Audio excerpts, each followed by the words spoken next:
There's a fine swimming bath at Shotley, and most of the lads are natural water bathing. There's some style about this diving.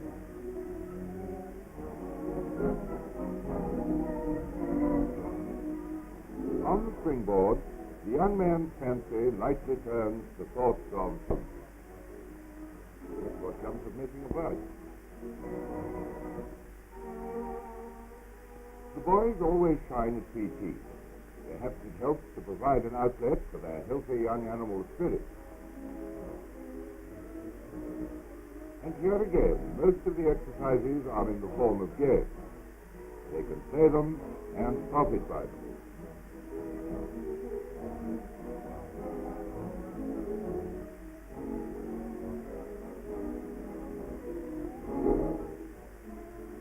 With Shotley so near the River Orwell, practice in boat pulling is a big item in a boy's training.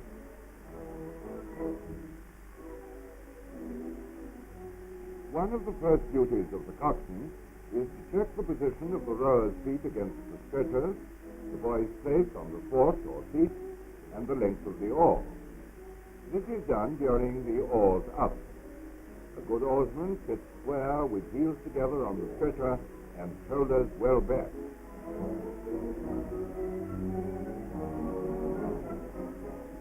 The signal class at Shotley produces some good signalmen. Here the boys are speeding up the hoist. Visual signals are made with flags or pennants, semaphore and flashing, and there are about 60 flags in the naval code. That means a lot of memorizing. This flag is flashing in Morse the name of the establishment, Ganges.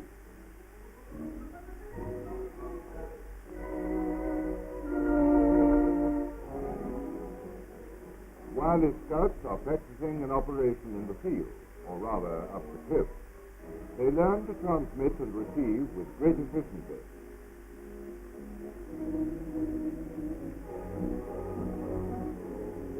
Jim's brother Robert is an instructor at the Royal Naval College at Dartmouth, the nursery for Britain's future naval officers.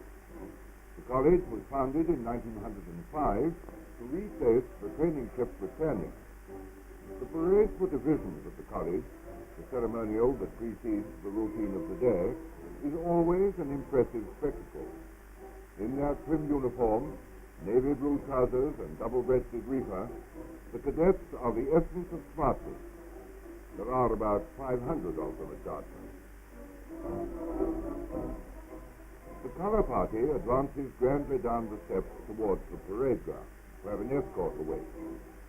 It's a great honor to parade the colors, and the fine bearing of these youngsters does justice to it.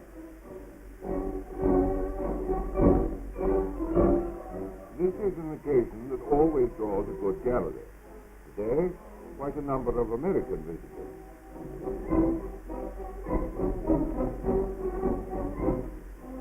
The escort presents arms as the colors approach. The precision of their movement does credit to their training. They, too, in most cases, are carrying on the traditions of their families. Other cadets pipe the attention as the commanding officer proceeds to inspect the parade. These cadets joined at the age of 13 and a half, but when the new scheme is operated, they will be able to join from any school when they're 16, provided their standard of education is high and they pass a preliminary interview at the Admiralty. Practical instruction in seamanship, navigation, and engineering is only a part of the course. When cadets pass out, they have a working knowledge of every part of the ship. Textbook learning isn't enough, as the final examination sometimes proves. They must be able to do things themselves. Being able to make and drive home a rivet is an example of the kind of practical training the cadets receive. They will probably never have to do this sort of thing as officers, but knowing how gives them an understanding of the other fellow's job. And understanding is a very good thing. It means confidence.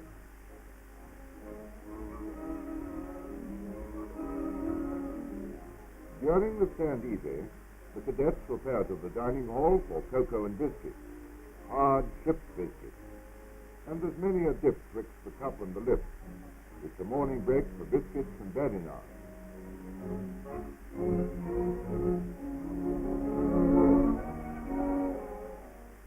Besides instruction in the specialized naval subjects, the cadets receive an all-round public school type of education.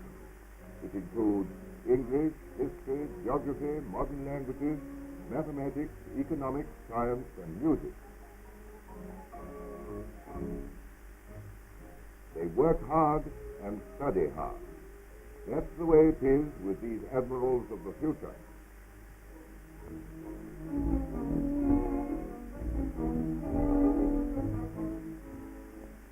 The Royal Naval College commands a royal view of the Dart, one of the loveliest rivers in England, and the Dart is the cadets' hunting ground when it comes to boat work.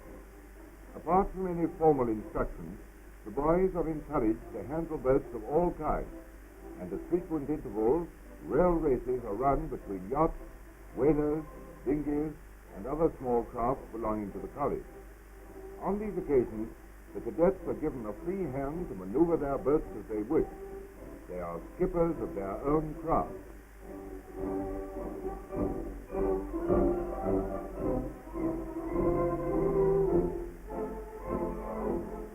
Red letter days are those on which the captain of the college presents prizes to the cadets. It's an occasion the young man will remember with pride when he passes out for further training in a cruiser until he comes a midshipman. This boy won the Inter-Services Foils Championship at the Royal Tournament at Olympia. Jim's other brother, Peter, is in the Royal Marines, the Jollies, the Leathernecks, or the Royals. The Royal Marines were founded 300 years ago as the Duke of York and Albany's Maritime Regiment of Foot, and it is one of the few regiments with the privilege of marching through the city of London with bayonet tricks, colours flying, and bands playing. The Sergeant Major is proud of this squad, as well he might be, for he trained them himself.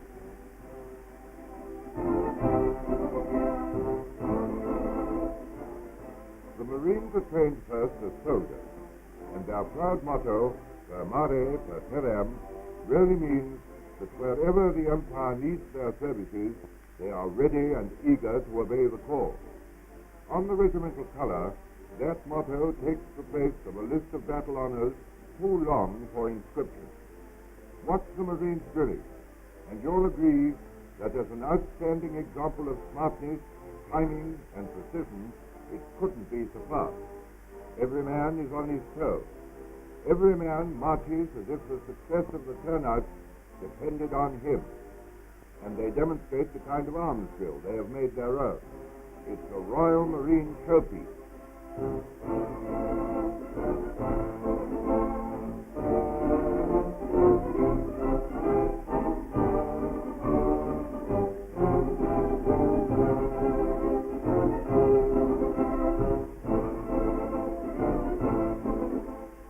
The quick march of the regiment is emphasized as they swing up the ramp on their way back to barracks. Their fine training and magnificent bearing and the wonderful record of the corps to which they belong justify the claim that His Majesty's Royal Marines are one of the proudest units in the world. Lord St. Vincent described these grand soldier sailors as the country's sheet anchor. They have done much, but have said little.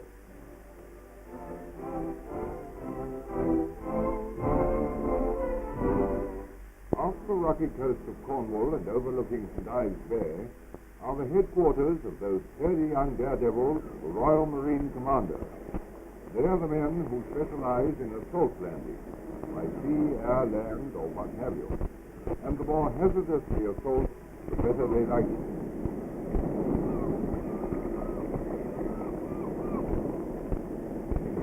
The first party lands, and the men rush to take up their position. Another boat is in the offing, getting ready to land the second wave.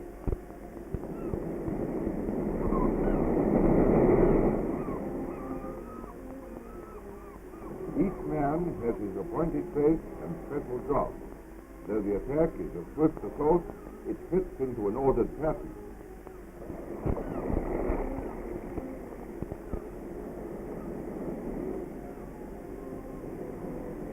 This hand-over-hand sign will give you some idea of the toughness of these young commanders. One talks glibly of a grand body of men, but that's exactly what these chaps are. Fit in body, alert in mind, strong and agile, and not a nerve in sight. If further proof were needed of the dauntless spirit of the Royal Marine Commandos, witness this demonstration of rock climbing. We know, because we had to climb too. It's a picture.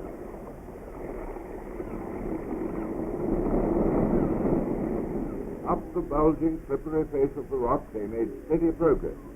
Below is a sheer, deep drop, but they're not interested in what's below. They're bound for the top, and they'll make it, thanks to their own physical strength and a knowledge of climbing technique. In a word, skill and gut. When there isn't an obvious foothold, they find one, and the same goes for a handhold. But slowly does it. The main thing is that he's going up. This is what's known as a chimney. The commando starts where Santa Claus leaves off.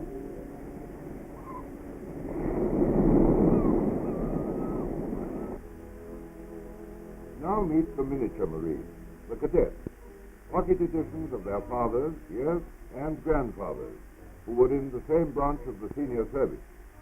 These teenage youngsters are reporting for a trip on a motor torpedo boat.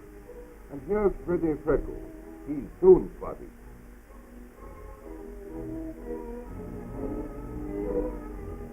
The Marinettes are as keen a bunch of youngsters as you'd find anywhere. And keenest of all is, yes, you've guessed it, Freddie. Jim's leave is nearly up, so he's making the best of the few remaining hours. Young Ronnie, the kid as Jim calls him, is ship mad, so there's nothing for it but to buy him yet another book on ships and tell him all about them.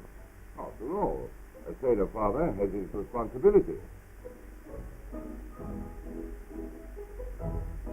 But it's one thing to see a picture of a ship, and quite another to see it in the flesh, or rather, in the museum. So that means a trip to the National Maritime Museum at Greenwich. It's a stately Palladian building, originally the residence of James I, Queen Anne of Denmark.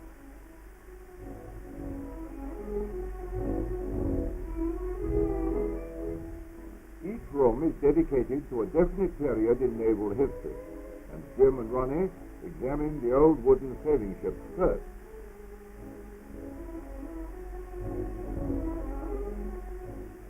What Jim doesn't know about rigging is nobody's business, and he lectures the lad on spars and sails and cording.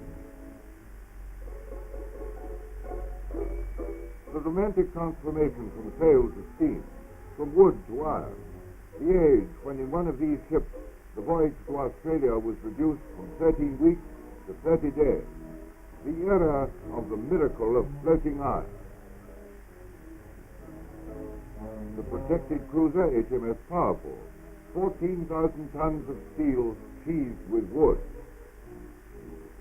To young Ron, this part of the museum is a fairyland of model ships, and the stories his dad tells him about them are model too, though perhaps a little imaginative. That's the Rawalpindi, the armed merchant cruiser that was sunk off the Shetlands in the first year of the last war.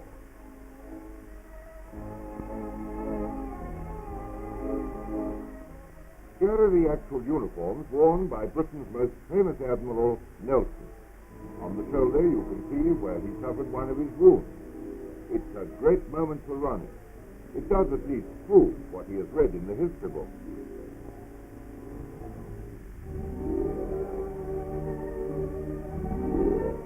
With thoughts of Nelson still bothering him, young Ron takes Petty Officer Dad to Trafalgar Square, which is part of London's city of Westminster. The square pigeons seem to like the idea of a square meal.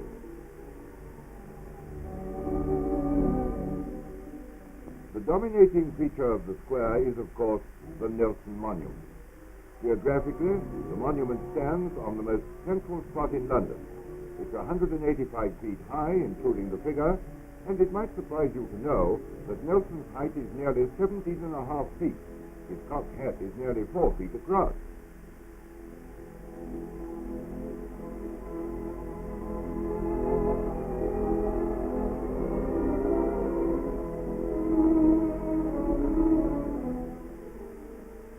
Across the square is the Admiralty Arch, which opens onto the Mall in St. James's Park. It's a very busy crossing, with traffic streams moving in half a dozen different directions.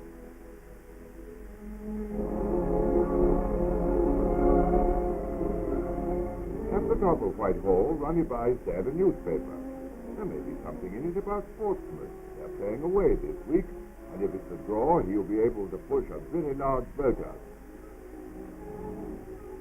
And that's the headquarters of the Navy, the Admiralty, founded when sailors' wages were 5 shillings a month, with 5 shillings for food. Oh yes, that's the change from the newspaper man, and among it is a halfpenny which interests Ronnie. On the tail side is a lovely picture of the Golden Hind, Sir Francis Drake's flagship, of which this is a solid silver model.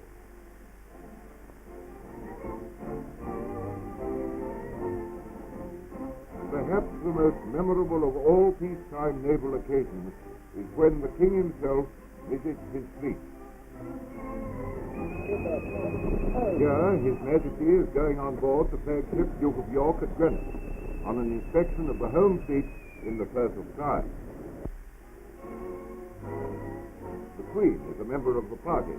Her Majesty always takes a keen interest in the affairs of the Navy. His Royal Highness, the Duke of Edinburgh, then Lieutenant Philip Mountbatten, takes a professional interest.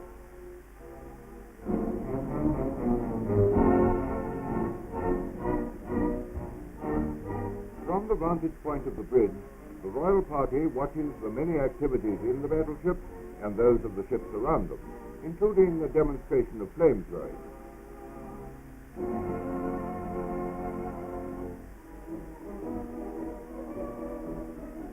The King visits an aircraft carrier and walks to the saluting base for the salute by the Guard of the Royal Marines and the march past of the ship's company.